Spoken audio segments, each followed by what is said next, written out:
দুপুরের খাবার নিয়ে চলে আসলাম। আজকে শর্টে রান্না করেছি, কারণ রাত্রিবেলা একটু কাচ্চি বিরিয়ানি করবো। আমার শোনা আমার বলছে কতদিন ধরে করছি না, বিরিয়ানি করেছি, কাচ্চি বিরিয়ানিটাই ফার্স্ট করবো। আর সিদ্ধ ভাত, দেখো তারা সিদ্ধ ব্যবহার করছি, সিদ্ধ মাখা আর ডিম খাবো। দেখুন উচ্ছে সিদ্ধ দিয়েছি।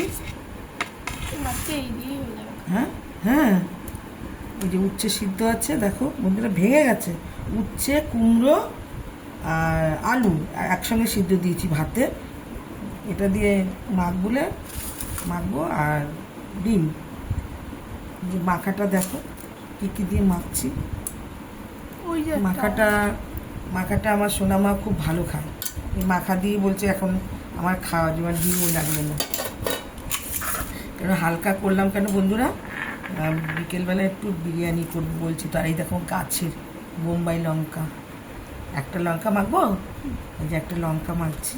আর দেখো বন্ধুরা কাঁচা পেঁয়াজ কেটে নিয়েছি কুচি কুচি করে। এই দেখো ভর্তাটা মাখছি, দেখো দেখো গন্ধটা বেরিয়ে গেছে, লঙ্কার গন্ধ হয়েছে। যে এই যে উচ্ছে, এই দেখো কুমড়ো। আমি না কুমড়ো যখন ভাতে সিদ্ধ দিই, চোকলা শুদ্ধ দিই। চোকলা সিদ্ধ দিলে গলে যায় না, একদম ফ্যাটা ফ্যাটা হয়ে যায় না।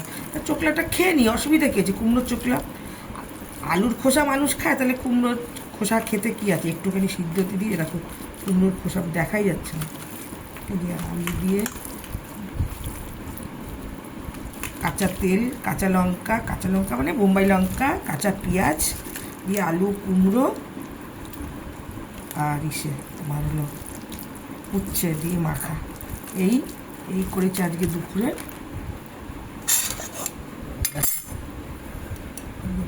খাবার। এই আজকে দুপুরেটা আমার, এটা আমার, ওইটা আমার সোনামাকে ভাত একটু বেশি দিয়ে দিয়েছি। খাবে আস্তে আস্তে, যেন সিদ্ধ মাখা দিয়ে খাবে। তো সিদ্ধ মাখা দিয়ে এটা আমার, দেখো বন্ধু এইটা, এই মাখা আছে বন্ধুরা। আর এই যে পাতলা করে ডিমের ঝোল করেছি আজকে দুপুরের আমাদের